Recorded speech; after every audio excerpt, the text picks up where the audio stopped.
Put yourselves in my shoes.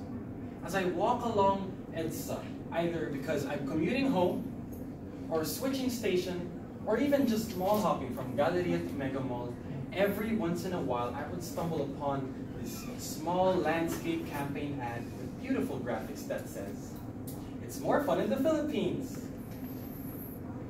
It sounds very calm and pretty because it's accompanied by this blue river that flows into this gray cave, lined with bluish reflections, studded with lime green limestones. And I see this small boat filled with smiling tourists with phones and cameras in their hands. As I stand there, feeling the drops of sweat from my sideburns to my neck, from my armpits to the waistband of my trousers, it makes me ask myself, what is more fun in the Philippines? Is it the Philippines itself, or just the mere fact that we are home to one of the 7 wonders of the world, the Puerto Princesa River? As I stand there and ponder, it would then come to my mind how the Pasig River ended up as one of the world's biggest, that's right, source of plastic waste based on its size. Or how another one of its neighboring rivers holds hundreds and hundreds of families due to overpopulation and poverty. With that, it wouldn't be a really good idea to put an ad with this smiling tourist on a boat on these rivers. As I look at that bus stop, under that billboard, under that rusted steel shed, I see this large group of people waiting like sheep for the next bus to arrive. Smelly, sweaty, with their eyes gouging out of their sockets, either down on the hot freeway or down on their mobile phones.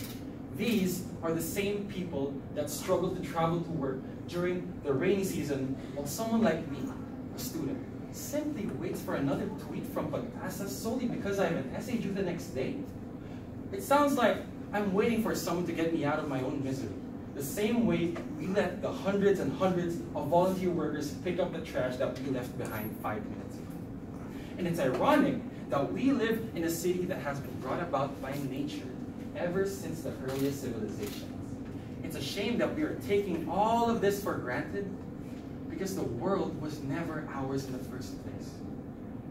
Going back to this bus stop, the crowd of people, as I look at that sweaty crowd of people, roughly 60% have their eyes glued onto the black mirrors of their phones, anticipating more likes, more hashtags, more tweets, more challenges. But the real challenge is to recognize the truth that the Philippines produces roughly 5 million kilograms of unmanaged plastic waste. Well, that's more plastic than that of the Kardashians. Or even after every picture that boasts hashtag new crib or hashtag new house actually contributes to the 1.2 millions of hectares of deforested land. Or as income and prices go larger and higher, the homes and bodies of polar bears grow smaller and weaker due to the Arctic declination. Or even as a 10-year-old child dances joyfully to explicit rap music, another child is sitting in drought, sick and hungry, with no home. As these people stare blindly against the truth, as they wait for the next caravan to bring them to their old, usual, recycled lives, as that not untrue, but rather questionable statement, "It's more fun in the Philippines," rush over their heads, if they don't look beyond that unmaintained shed, if they don't stop that vividly ironic statement, if they don't think about their natural world first before the trends or the media or the hype, then we are simply building the mahogany casket of this country faster and faster every year. And we need to let the people know that there is truth outside our mobile phones. There is truth outside the screens of our gadgets. There is truth outside every post of the social media influencer that we follow. And there is a truth to this bus stop that I see in this day, in this afternoon, in this rush hour afternoon in EDSA. The truth is, we're all part of it. We are all part of this media link. We are all part of the hidden truth. We're also a part of something bigger than us. I'm not saying that Philippines has no hope left.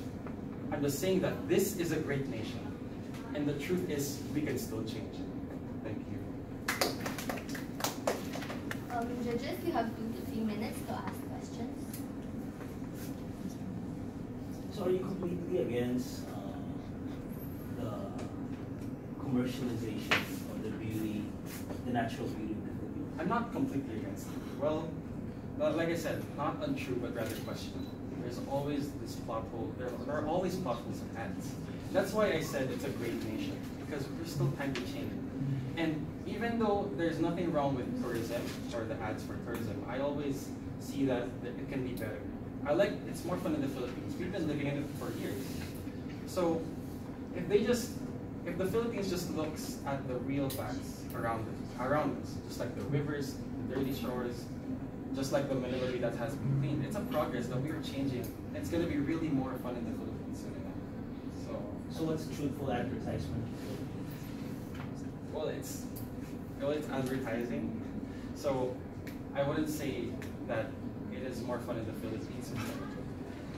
If you would put me in a situation where I would want to see the real Philippines, I wouldn't say it's more fun in the Philippines. I would just display facts. And that I would just say that the Philippines is there for a greater tomorrow. Just to follow up to that, what enduring truth in advertising do you still see?